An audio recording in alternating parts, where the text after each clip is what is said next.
দেশ জুড়ে চলছে করোনা প্রতিরোধক টিকা প্রদান কার্যক্রম। এরই মধ্যে অনেকে করোনা 2টি ডোজ নিয়েছেন, আবার অনেকে একটি নিয়ে আরেকটির জন্য অপেক্ষা করছেন। এদিকে টিকা নেওয়ার পর অনেকের শরীরে দেখা দিয়েছে পার্শ্ব প্রতিক্রিয়া। দেখা যাচ্ছে টিকা নেওয়ার পর জ্বর, শরীর ব্যথা সহ বিভিন্ন স্বাস্থ্যগত সমস্যার সম্মুখীন হচ্ছেন টিকা গ্রহীতারা। তবে যুক্তরাষ্ট্রের রোগ নিয়ন্ত্রণ ও প্রতিরোধ কেন্দ্র সিডিসির পরামর্শ অনুযায়ী টিকা গ্রহণের পর ব্যথা, লালচে ভাব ও ফুলে যেতে পারে টিকা দেওয়ার জায়গাটিতে।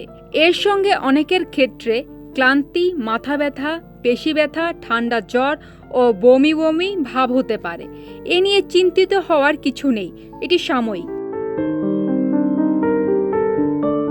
এ সময় টিকা দেওয়া জায়গাটিতে ঠান্ডা পানি কিংবা আইস ব্যাগ দিয়ে সেক দেওয়ার পরামর্শ দেন তারা।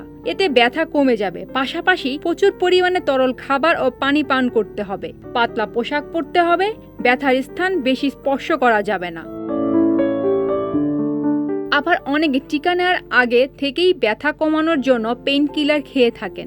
বিশ্ব স্বাস্থ্য সংস্থার পক্ষ থেকে বলা হয়েছে, টিকা নেওয়ার আগে কোনো রকম প্রিভেন্টিভ ঔষধ খাওয়া যাবে না। যদি টিকা নেওয়ার পর কারো ব্যথা হয় বা শারীরিক কোনো সমস্যা দেখা দেয়, তবে চিকিৎসকের পরামর্শ অনুযায়ী ঔষধ খাওয়া যাবে।